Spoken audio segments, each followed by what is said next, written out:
Señor, agradecemos tu fidelidad. Agradecemos que cada promesa tuya se cumplirá. Agradecemos, Señor, que cada palabra tuya que nos has dejado expresada en la Biblia será una realidad. Y Padre, anhelamos ese día cuando, como dice el apóstol Pablo a los filipenses, toda rodilla se doblará y toda lengua confesará que Jesucristo es el Señor. Ahora rogamos que hables a nuestra vida y a nuestra necesidad. En el nombre de Jesús oramos. Amén. Amén. Tome su lugar, por favor.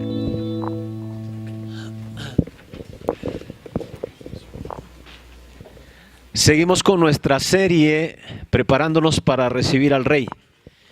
La semana pasada hablábamos de lo que el profeta Malaquías nos decía, de la manera en que debemos de preparar nuestra vida y nuestro corazón para la Navidad.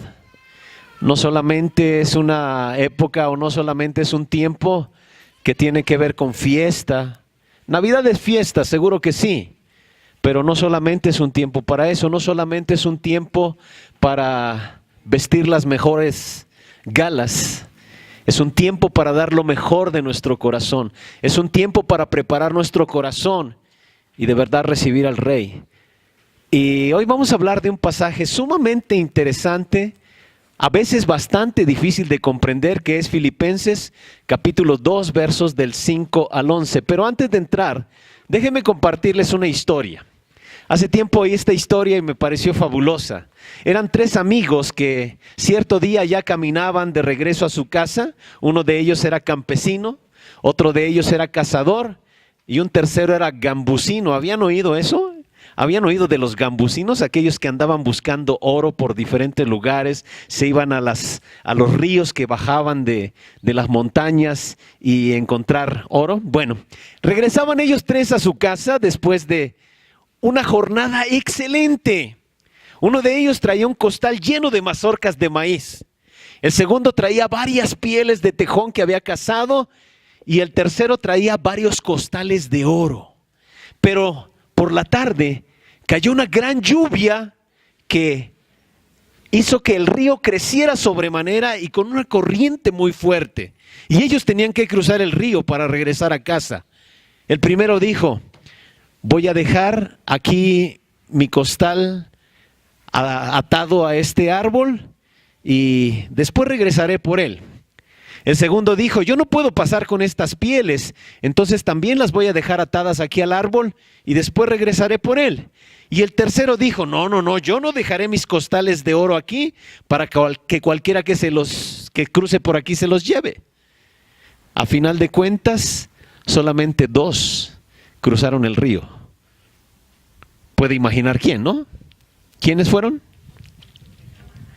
El campesino y el cazador. Es lógico lo que sucedió. Solo 2 de ellos llegaron a su casa y el otro murió ahogado, lleno de oro. Y aquí está la moraleja. En muchas ocasiones en la vida hay necesidad de despojarnos de algunas cosas para precisamente podernos llenar de vida. Y este pasaje que el día de hoy vamos a reflexionar aquí en Filipenses capítulo 2 versos del 5 al 11 nos presenta al Dios que se despojó. La palabra literal es vacío. Se vació de su divinidad y se hizo hombre para darnos, para llenarnos de vida. Es uno de los pasajes más profundos de la Biblia, pero no es un pasaje en el cual solamente podríamos encontrar una reflexión teológica, sino es un pasaje sencillamente vivencial. Es un pasaje donde nos reta a vivir por fe y, como la misma Biblia lo es en total, es un pasaje que es teología pura en acción. Y nos presenta un concepto teológico bastante difícil de entender, y anótenlo por ahí para que por ahí tengan alguna palabra dominguera, ¿no? A este pasaje se le conoce como la kenosis de Cristo, la kenosis con K. Le digo, anótelo, una palabra dominguera a veces para que se den cuenta que sí, de repente su pastor estudia, ¿no? La kenosis de Cristo. Y bueno, este es un concepto muy difícil de entender, pero está claramente declarado en la Escritura y está descrito en la vida misma de nuestro Señor Jesucristo. La palabra que se traduce en español como se despojó o se vació, es la palabra griega kenun, que literalmente significa vaciar. Y esta palabra se utiliza para describir la acción de sacar el contenido de un recipiente hasta que no queda absolutamente nada. Bueno, eso es lo que significa, para que más o menos entiendan el concepto. Bueno, lo que sucedió aquella primera Navidad no fue un asunto sencillo. Los griegos, en su mitología, hablaban de dioses buenos y dioses malos que se mezclaban con la raza humana, pero sin perder sus atributos. Casi cualquier religión nos habla de hombres que siendo muy buenos llegaron a ser dioses. Pero lo que Pablo describe en este pasaje y que se ratifica en toda la Biblia es que Dios se vació de su divinidad y se vistió de nuestra vida humana y material hasta sufrir, llorar y morir por nosotros. Eso es lo que Él hizo. Dios se despojó, así dice el pasaje de Filipenses capítulo 2, se despojó a sí mismo, se vació a sí mismo, se despojó de su divinidad y se vistió como un humano como ustedes y como yo, que sufrió, que lloró y que fue a la misma muerte. Tal vez es difícil comprender el cómo, pero ante esta verdad no nos queda más que una actitud de gratitud y amor. Y ello nos muestra la gran importancia de la Navidad. Nos muestra por qué la Navidad es un tiempo muy especial. Y vamos a reflexionar en este pasaje y precisamente vamos a responder esta pregunta. ¿Por qué es tan especial la Navidad? ¿Por qué es tan especial la Navidad? Y de verdad, la Navidad es un tiempo muy especial, pero no por las compras, no por las luces, sino porque Dios se hizo hombre. Y vamos a ver qué nos muestra de lo especial de la Navidad. Anótele por ahí. Número 1. La Navidad es especial porque Dios vino a la tierra. Nada más por eso ya es sumamente especial. Ninguna noticia, por más grande que sea, se compara con la noticia de que Dios invadió la tierra. Fue una gran noticia cuando el hombre llegó a la luna. Y algunos que son de mi rodada, bueno, yo estaba bebé, pero algunos que son de mi rodada a lo mejor recordarán cuando allá aquel astronauta James Irving, el comandante del Apolo 15, caminó sobre la superficie lunar y vean lo que él reflexionaba en su cabeza. Él pensaba que estaba realizando el más grande acontecimiento de la historia. Y él decía lo siguiente: el hombre andando en la luna. Pero él después compartía algo bien importante. Dice que cuando él pensaba de este gran acontecimiento, el hombre andando en la luna, vino a su mente un pensamiento que Dios le puso. Y dice que él sintió que Dios le hablaba y que le decía: yo hice algo más grande que eso. Anduve en la tierra. Esa fue la reflexión de este comandante James Irving del Apolo 15. Que Dios le hablaba a su cabeza y le decía: yo hice algo mucho más grande, y es que anduve en la tierra. Y de verdad, esa es la más grande noticia. Dios caminando sobre la tierra. Jesucristo es Dios mismo y Él vino a la tierra. Dice los versos 5 y 6. La actitud de ustedes debe de ser como la de Cristo Jesús, quien siendo por naturaleza Dios. Subraye esa parte: quien siendo por naturaleza Dios. En otras palabras, Él siempre ha sido Dios por naturaleza. Jesús es Dios y Dios invadió la tierra, y eso es lo gran especial de la Navidad. Hay personas a lo largo de la historia, y usted se va a encontrar a lo largo de su carrera de estudiante y de profesional, que dicen que Jesús fue solamente un gran profeta, un gran hombre, incluso un gran profeta. Pero hay un gran problema con eso. Jesús nunca se declaró a sí mismo o se hizo llamar un gran profeta. Si ustedes observan la palabra, Jesús una y otra vez proclamaba que Él era Dios. Y usted va a decir: no hay muchos lugares donde Él dijera que era Dios.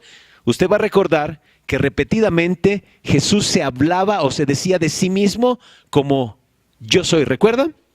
Yo soy el pan de vida. Yo soy el buen pastor. Yo soy la puerta. Yo soy. Y constantemente él hablaba a sí mismo de esa manera. Y eso le chocaba a los judíos. Pero les pegaba durísimo. ¿Sabe por qué? Porque en el Antiguo Testamento, cuando Dios envió a Moisés a rescatar al pueblo de Egipto, decía, y si me preguntan quién soy, quién me envió, ¿qué les voy a decir? ¿Recuerda usted ese pasaje? Le dijo el Señor, lo que tú vas a decir, yo soy, me envió a vosotros. Yo soy, me envió a vosotros. Por eso les pegaba durísimo a los judíos. Cuando Jesús decía, yo soy el pan, yo soy el buen pastor, yo soy el camino, la verdad y la vida, yo soy, les pegaba durísimo porque él estaba reclamando ser Dios mismo. Y Filipenses, o la carta de Pablo a los Filipenses, remarca eso. Él siempre ha sido Dios por naturaleza. Quiero aclarar lo siguiente, Jesús no empezó en el establo. De ninguna manera empezó en el establo. Él ha existido incluso antes de la creación. Esto se conoce como la superioridad de Cristo. Si ustedes van ahí a Colosenses 1, del 15 al 16, me parece que es el cuarto versículo que les puse ahí en esa parte.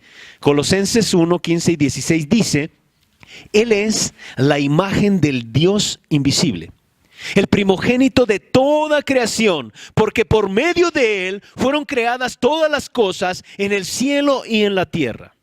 ¿Se da cuenta? Jesús no empezó en el establo, Jesús no empezó en el pesebre, Él era incluso antes de que existiera la creación. Él es exactamente a la semejanza de Dios.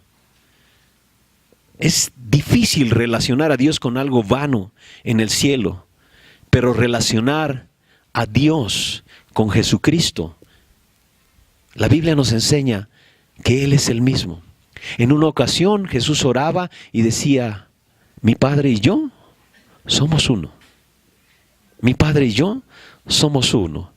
La Biblia dice que si hemos visto a Jesús, hemos visto a Dios. En Juan capítulo 1, verso 1 dice, en el principio ya existía el verbo y el verbo estaba con Dios y el verbo era Dios.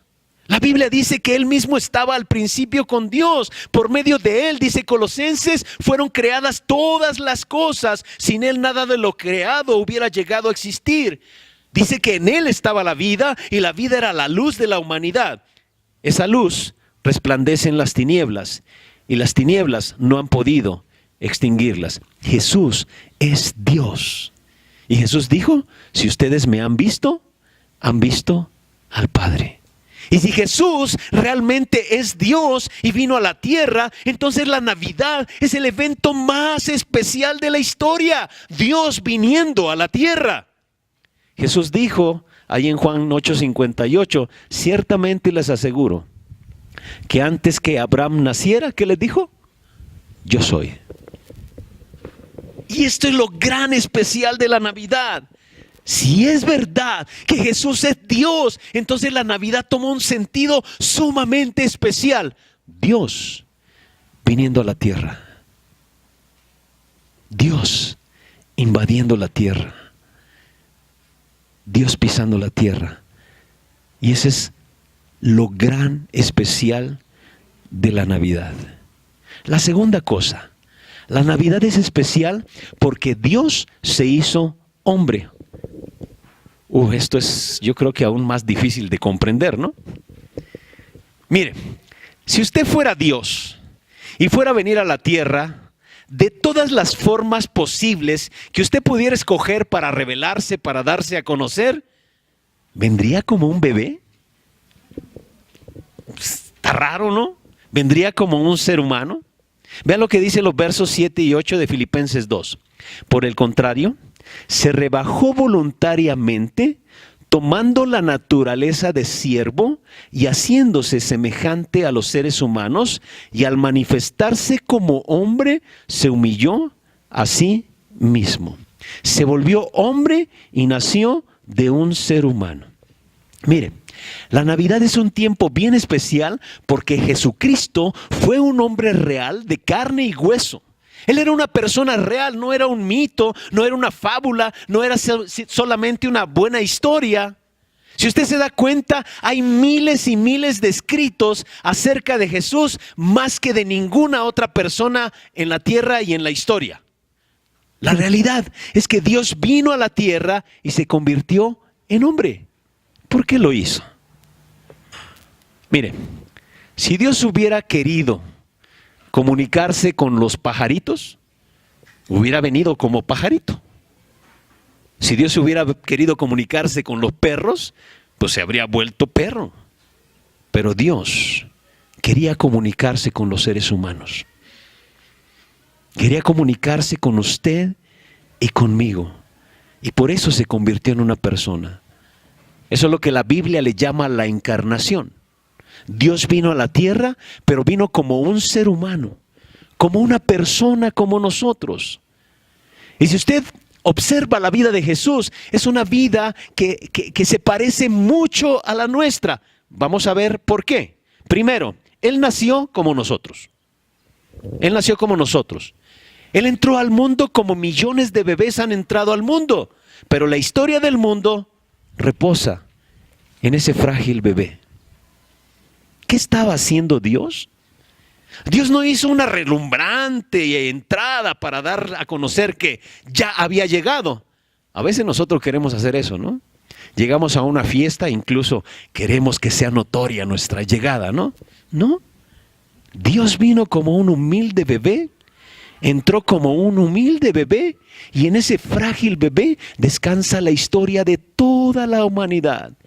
Él simplemente llegó en medio de aquella noche a un establo en Belén y nos dejó ver que Dios se volvió hombre. Él era 100% Dios y Él era 100% hombre.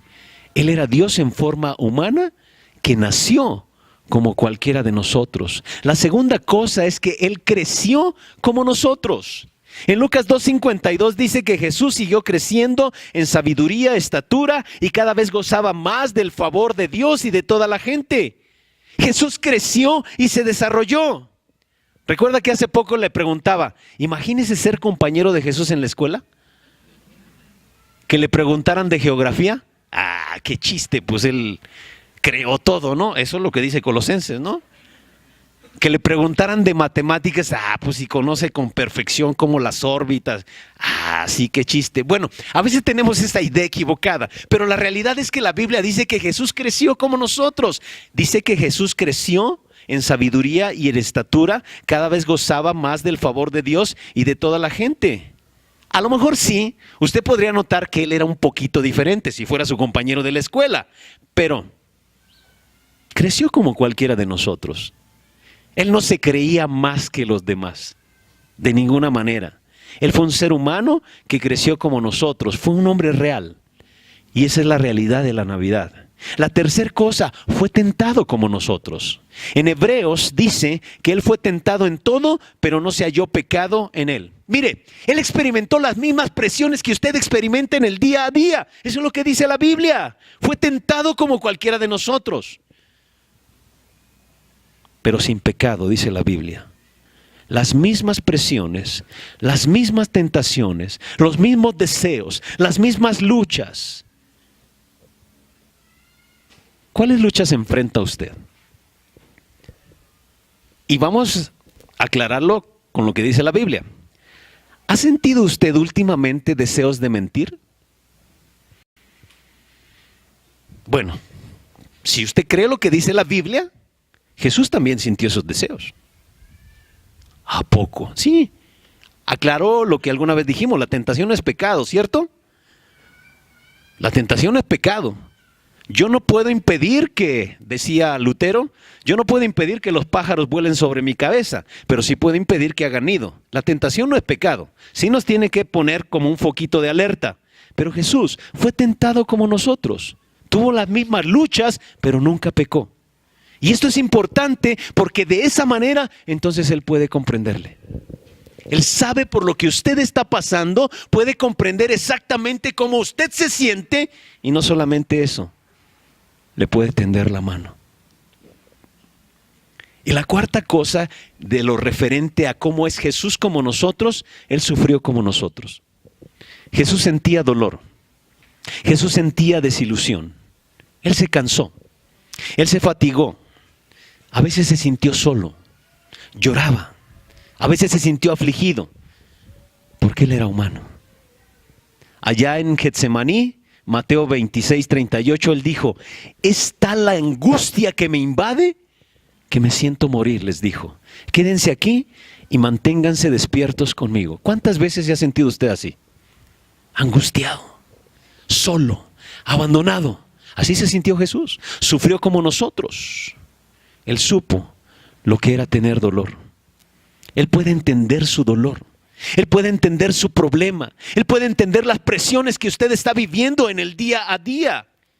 Él era Dios, pero se convirtió en hombre. Jesús se volvió como nosotros, para que nosotros podamos ser cada vez más como Él. Eso es lo especial de la Navidad. Eso es lo especial. Número 3, la Navidad también es especial porque Jesús vino a morir.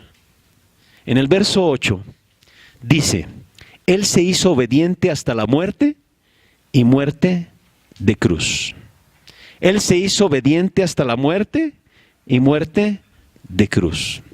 Mire, Jesús no se quedó ahí en el pesebre.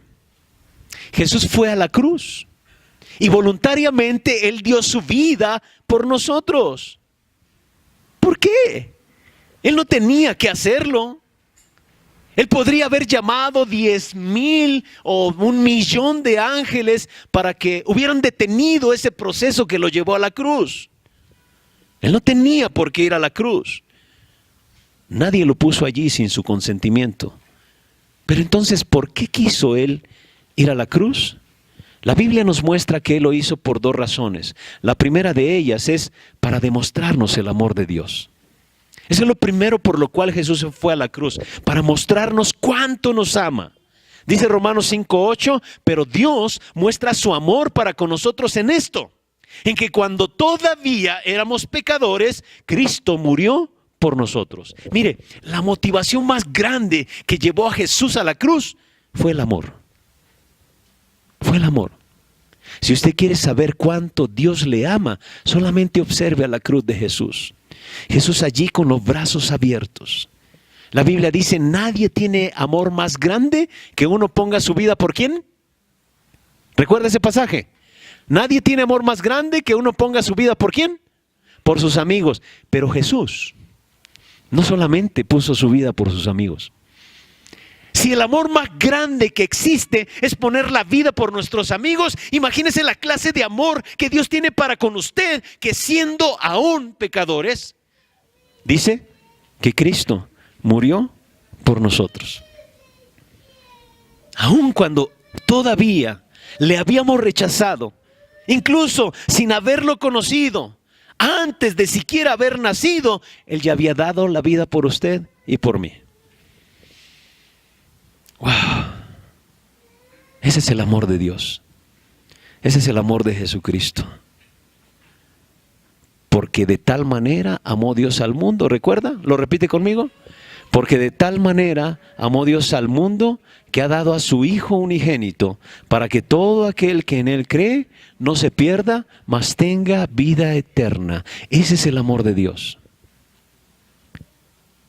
Su Hijo, su único, lo dio por amor a usted y por amor a mí. ¿Por qué fue Jesús a la cruz? Para demostrarnos su amor. La segunda cosa, ¿por qué fue Jesús a la cruz? Para pagar por mis pecados. Mire, cuando usted quebranta una ley, tiene que pagar una multa. Si usted quebranta o rompe las leyes humanas, tiene que pagar multas humanas. Pero si usted quebranta las leyes de Dios, tiene que pagar las multas de Dios. Y la Biblia dice que la paga del pecado es ¿qué? Muerte. Pero la dádiva de Dios es vida eterna. Primera de Pedro 2:24 dice: Él mismo en su cuerpo llevó al madero nuestros pecados, para que muramos al pecado y vivamos para la justicia. Por sus heridas ustedes han sido sanados. De alguna manera, lo que Jesús hizo hace más de 2000 años puede marcar una gran diferencia en su vida y en mi vida. Yo puedo ser completamente perdonado por todo lo mal que he hecho, incluso por todo lo que haré. Eso es especial para la Navidad. Eso significó la Navidad, que Él vino y no se quedó en el establo, sino que fue a la cruz para pagar la deuda que yo tenía con Dios por causa de mi pecado. Por la muerte de Jesús en la cruz, yo puedo ser completamente perdonado. Los ángeles cantaron en aquella primera Navidad, o los ángeles le dijeron a los pastores: ha nacido el Salvador, que es Cristo el Señor. ¿Recuerda usted lo que significa la palabra Salvador? Pues, viene de rescatar, ¿no? De salvar, rescatar. Pero ¿qué es ser salvador? Un salvavidas es enseñado a que cuando va a rescatar a una persona que normalmente se está ahogando, no tiene que ir de inmediato, recuerda. Tiene que esperarse un poquito. ¿Por qué?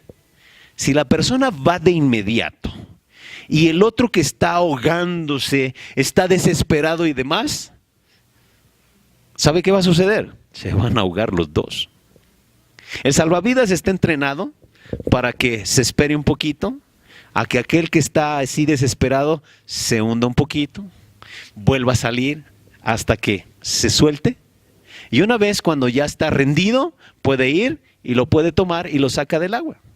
Mientras la persona está intentando salvarse a sí misma, usted no puede ayudarlos. Jesús vino a ser Salvador del mundo. Si usted piensa que, bueno, está bien, yo no soy tan malo, bueno, usted es una de las personas en más peligro que existen.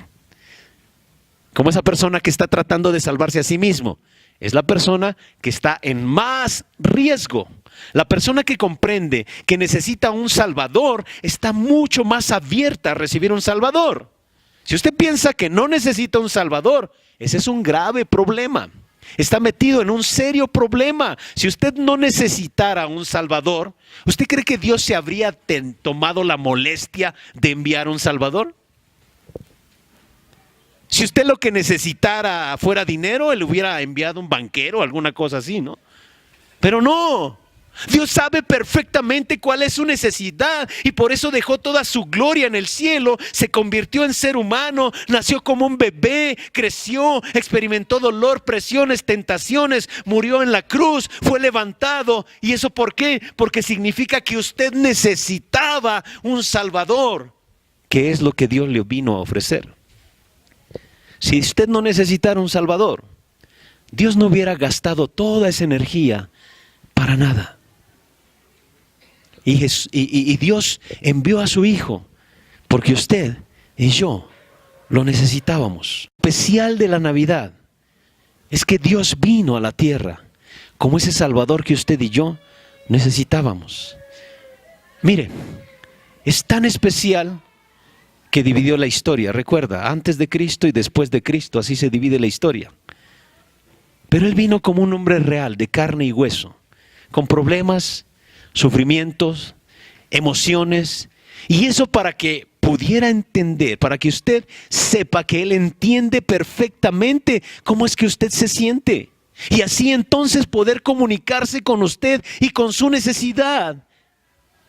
La razón por la que Él vino a la tierra era para mostrar cuánto nos ama, para pagar por nuestro pecado al morir en la cruz y para darnos salvación. La salvación significa ser libres de la culpa. La salvación significa ser libres de la preocupación, del miedo, de vivir sin propósito. La salvación significa que usted tiene el pleno conocimiento que su deuda eterna está saldada y puede vivir libremente en la forma en que Dios quiere que usted viva. Por eso es bien especial la Navidad, porque Él vino a resolver un grave problema que usted solo no podía resolver. Recuerda que alguna vez le pregunté, Estamos ahora por terminar el año. ¿Tienen problemas? Yo sí. Si quieren luego les platico, pero ¿tiene usted ahorita problemas para terminar el año? Por mínimo que sea. ¿Tiene problemas? Algunos dicen, ay, es la última semana de exámenes, ¿no? Y eso es un severo problema, ¿verdad, Pepe? Ese es un buen problema, ¿no? Algunos otros, a lo mejor los despidieron antes de que terminara el año. Es un problema. Pero le vuelvo a preguntar lo que le dije en aquella ocasión. Ok, con toda esa serie de problemas, incluso fuera un problema que tuviera que ver con su vida, si usted tiene a Cristo en su corazón y hoy muriera, ¿a dónde iría? Al cielo. Pero si hoy, incluso en medio de nosotros, hubiera alguna persona que no tiene a Cristo en su vida y hoy muriera, ¿qué diría la Biblia? ¿Qué es lo que le espera? Sin miedo, dígalo. Eso es lo que dice la Biblia. Ellos sí tienen un verdadero problema. Su problema no es tan grave como el problema que tiene la gente que no conoce a Jesús, que ha intentado salvarse por sí misma y cada vez se hunde más.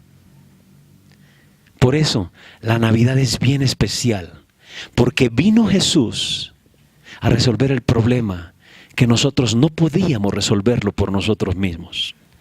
Jesús le ama tanto que vino a dar su vida para resolver el problema de su pecado, de mi pecado.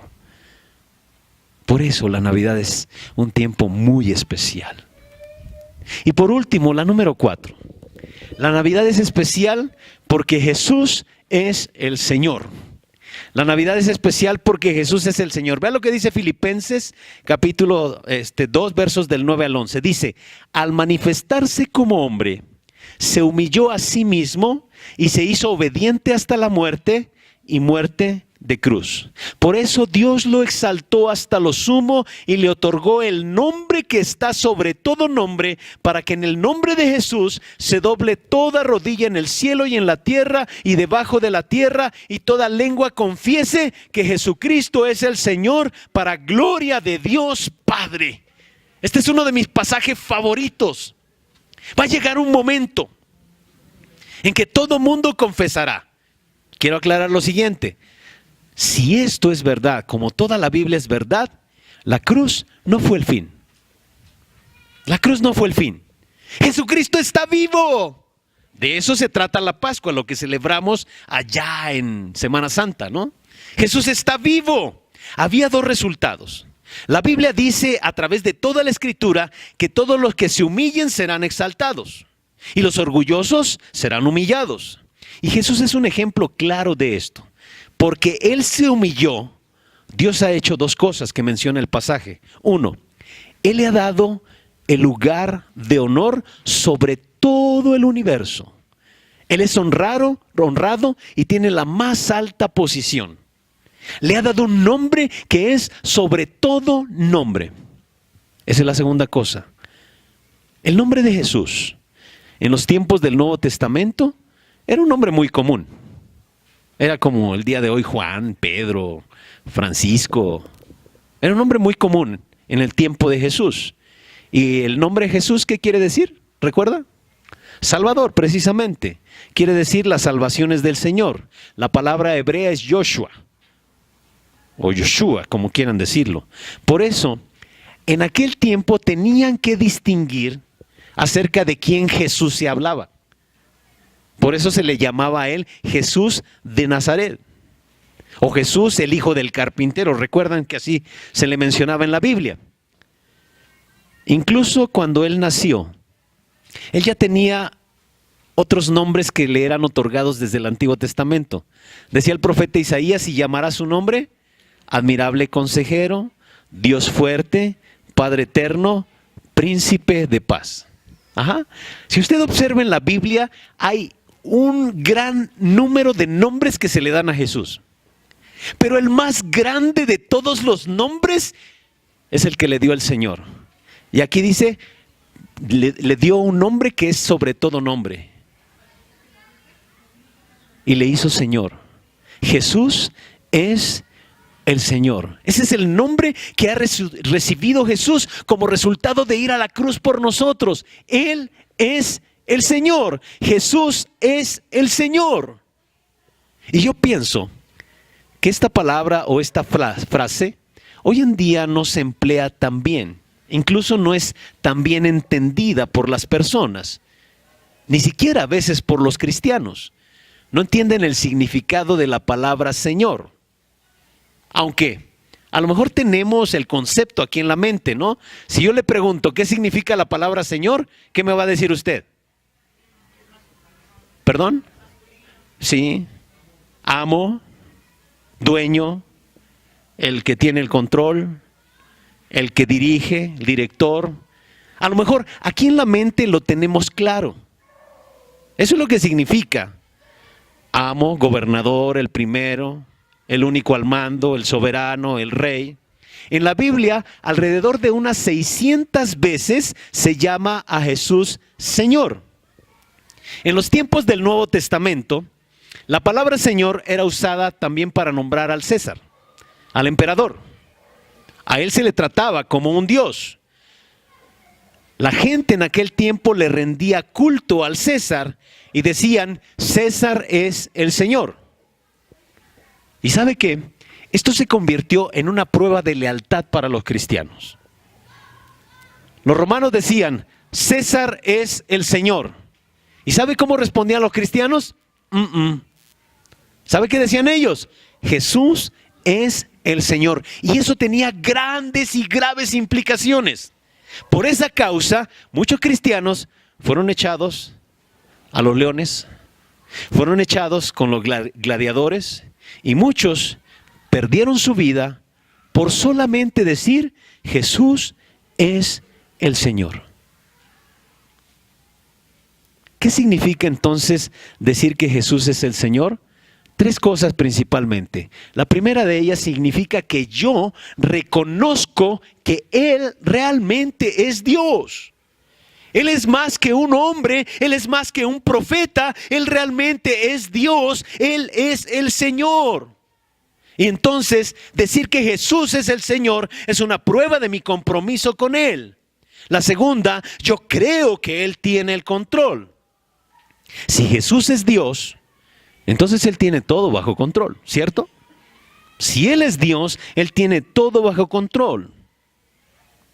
Decir que Jesús es el Señor puede convertirse entonces en una declaración de consuelo y de ánimo. Aunque todo parezca sombrío en mi vida, Jesús es el Señor. Él tiene todo bajo control. Nada se escapa de su cuidado o de su mano, porque Él es el Señor. Decir que Jesús es el Señor, es decir, que yo no conozco lo que viene para el 2018, pero sé que Él tiene absoluto control de mi futuro. Eso significa que Jesús es el Señor, que yo creo que Él tiene todo bajo su control. Y la tercera cosa significa, decir que Jesús es el Señor, significa que yo me comprometo. Yo estoy comprometido con Él todos los días de mi vida. Él es Dios, ha venido a la tierra a morir por mí, resucitó. Por lo que hizo estas cosas, Él tiene derecho a determinar lo que es correcto para mi vida y tiene todo el derecho de guiar mi vida. Si Él es el Señor, yo estoy buscando vivir según sus planes. Por eso, creo que no debemos de usar a la ligera el nombre de Señor o decir que Él es el Señor. Vea el poder que tiene el nombre de Jesús en el sentido de que Él es el Señor. Romanos 10:9, seguramente lo conoce, que si confiesas con tu boca que Jesús es el Señor y crees en tu corazón que Dios lo levantó de entre los muertos, serás salvo. Y otra vez, no es simplemente la frase, sino es todo lo que significa. Pregunta, ¿qué significa ser cristiano, creyente o ser salvo? Quiere decir que Jesús es mi Señor. Yo reconozco el hecho de que Él es Dios, creo que Él tiene todo bajo control y me comprometo con Él por toda mi vida. Recuerde lo que dice la última parte de los versículos de Filipenses que leímos. Un día, toda rodilla se doblará y toda lengua declarará que Jesús es el Señor. Un día, toda rodilla se doblará y toda lengua confesará que Jesucristo es el Señor. Y esto traerá como consecuencia que Él va a recibir toda la honra que merece. Mire, toda la arrogancia del mundo en contra de Cristo, todo el rechazo, todos los argumentos pseudocientíficos, todos los argumentos psicológicos, filosóficos van a ser destruidos. Porque dice el pasaje que toda rodilla se doblará y toda lengua confesará que Jesús es el Señor. ¿Cuándo será eso? El día del juicio. Eso va a ser ese día. Todos reconoceremos esa verdad. Toda nación, todo grupo étnico, todo varón, toda mujer, toda religión va a decir que Jesús es el Señor. Todos los políticos que van a estar allí dirán, Jesús es el Señor. Todos los científicos, todos los profesores, todos los hombres de negocios, todas las amas de casa dirán en aquel día, Jesús es el Señor. Todos reconoceremos esa gran verdad. Pero el problema no es si usted va a admitir que Jesús es el Señor. Algún día lo va a hacer. El problema es ¿cuándo? Ese es el grave problema. ¿Cuándo lo va a admitir? Usted puede admitir hoy que Jesús es el Señor, puede amarlo, puede honrarlo, puede seguirlo todos los días de su vida, o puede admitirlo demasiado tarde, cuando se dé cuenta que ha estado cometiendo un gran error. Cuando sea el día del juicio y ya sea demasiado tarde. Mire, este es el resultado de la Navidad. La noticia más grande es que Jesús suple la más grande necesidad de los seres humanos. Pero los cristianos también tenemos una grande necesidad, que es redescubrir esa famosa frase, Jesús es el Señor. Durante muchos siglos, esa frase significó una prueba de que éramos verdaderamente creyentes. Usted puede pensar, no, ya no es más una prueba. Ya no hay tanta presión. Pero aunque no haya tanta presión, o incluso si hubiera tanta presión, Jesús es el Señor. Mire, las circunstancias pueden venir contra usted, las personas pueden frustrarlo, pueden luchar contra usted, pero Jesús es el Señor. Usted puede estar enfrentando una gran enfermedad, usted puede estar pasando, como dice el salmista, por el valle de sombra y de muerte, usted siente que el agua le llega hasta el cuello, pero Jesús es el Señor. Cuando usted esté cansado, cuando esté preocupado, cuando esté asustado, Jesús sigue siendo el Señor. Y yo quiero animarle a que esta frase tome un nuevo sentido en su vida.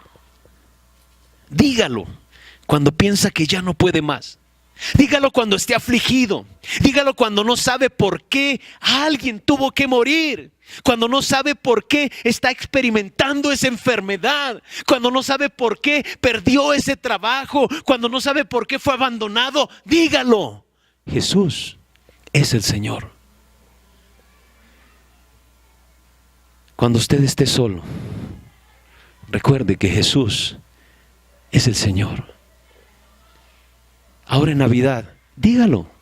Jesús es el Señor. E incluso hágalo el tema de su vida. Eso es lo que es un creyente. Si usted confiesa con su boca que Jesús es el Señor y lo cree en su corazón, que Dios le levantó de los muertos, ¿qué dice? Será salvo.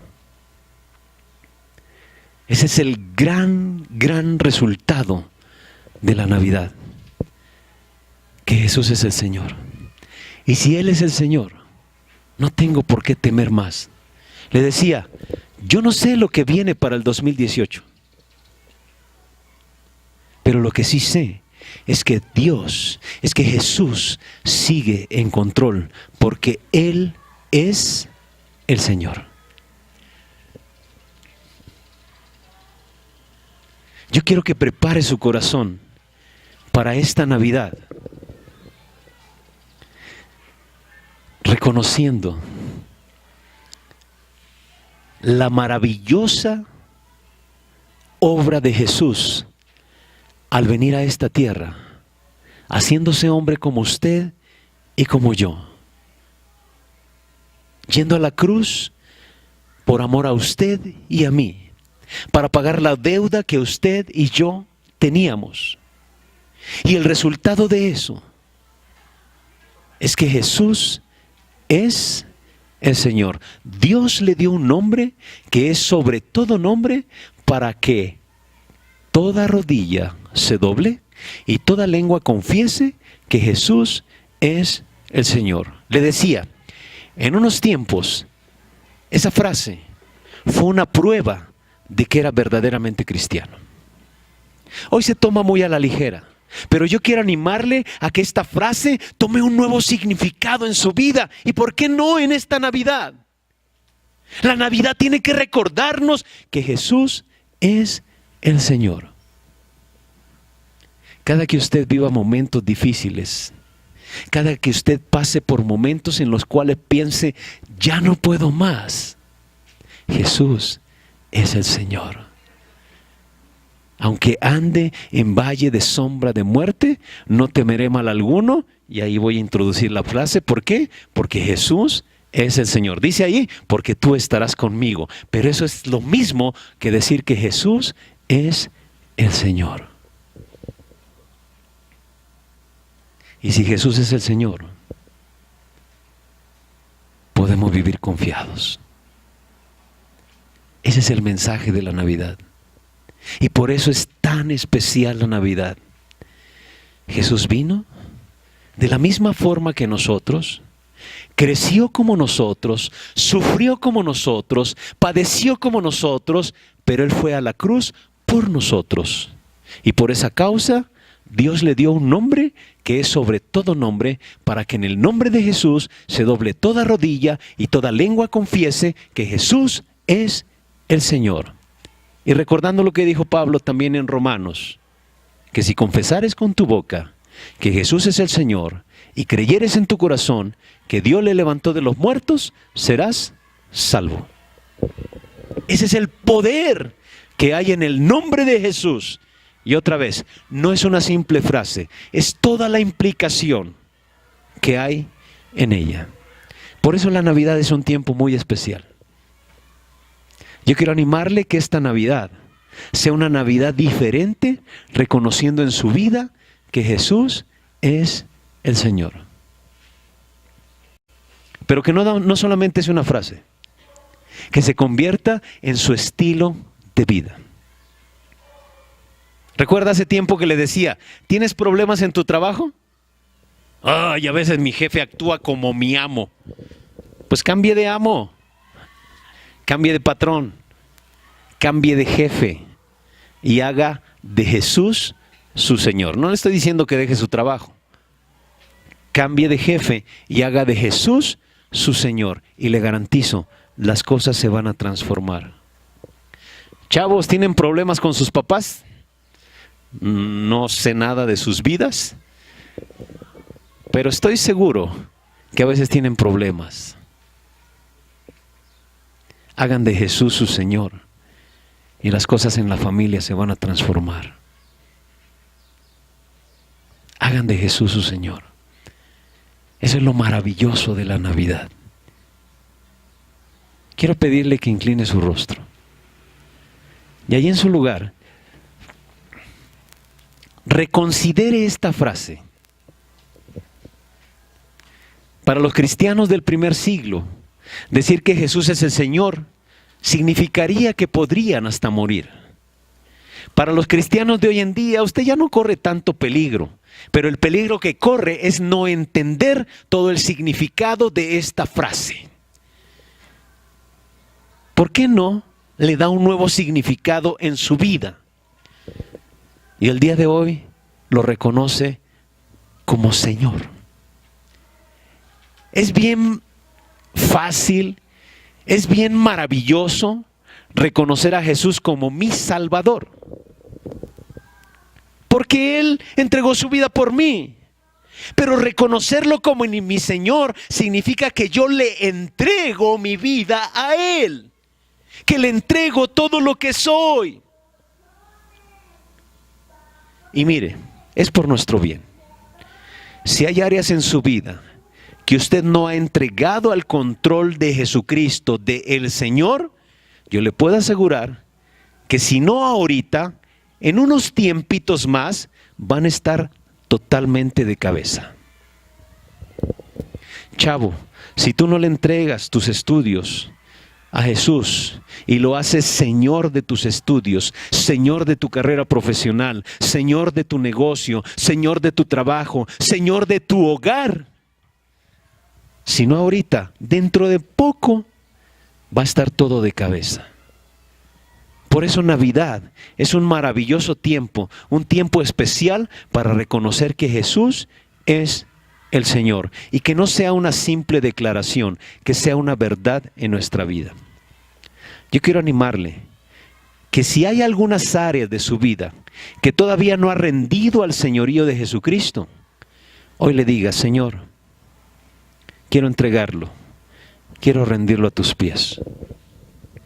Si hay algunas áreas que usted todavía ha querido controlar, en esta tarde le diga: hoy las rindo delante de ti.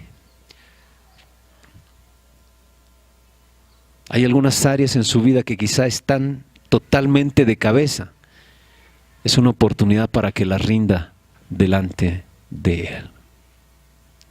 Y si hay alguna área que usted necesita rendir, un área en la cual usted necesita declarar que Jesús es el Señor, hoy le animo a que lo haga.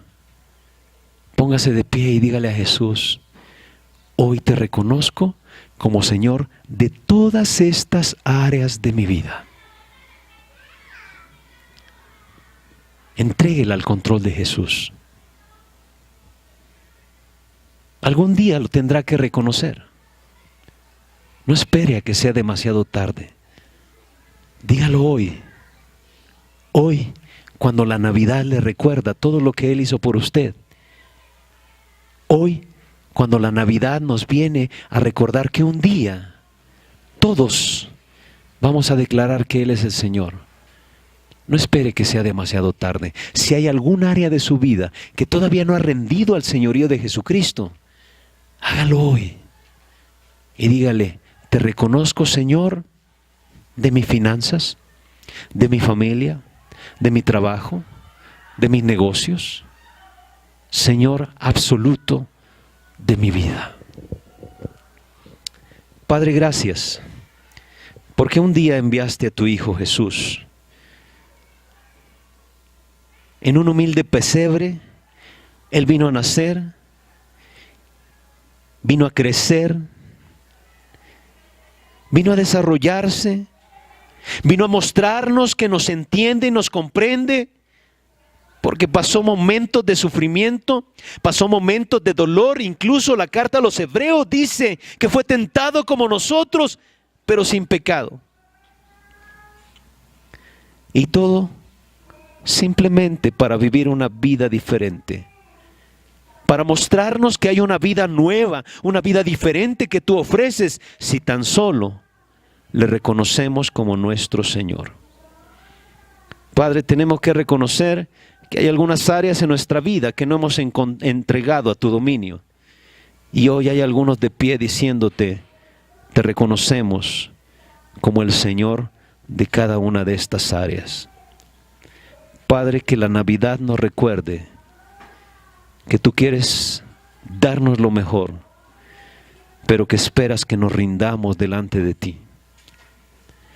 Así como aquellos primeros cristianos declaraban: Jesús es el Señor, hoy te reconocemos como el Señor de cada una de las áreas de nuestra vida. Y te pedimos que nos guíes, Te pedimos que tú sigas marcando, mostrando el camino. Te pedimos que nos muestres con claridad ese plan y ese propósito para cada uno de nosotros. Hoy, Señor, te declaramos como el Señor de nuestras vidas. Y Señor, a los que están aquí de pies, dale la fortaleza, dales el ánimo y dales la victoria sobre aquellas cosas que no te habían rendido. Y Señor, muéstrales cómo empieza a surgir un orden en cada una de las áreas cuando las entregamos a tu dominio. Gracias por esa primera Navidad en la cual te hiciste hombre para mostrarnos que nos comprendes. Pero ahora nosotros venimos delante de ti y te decimos, te necesitamos y te reconocemos como nuestro Señor. Gracias en Cristo Jesús. Amén y amén. Dios le bendiga.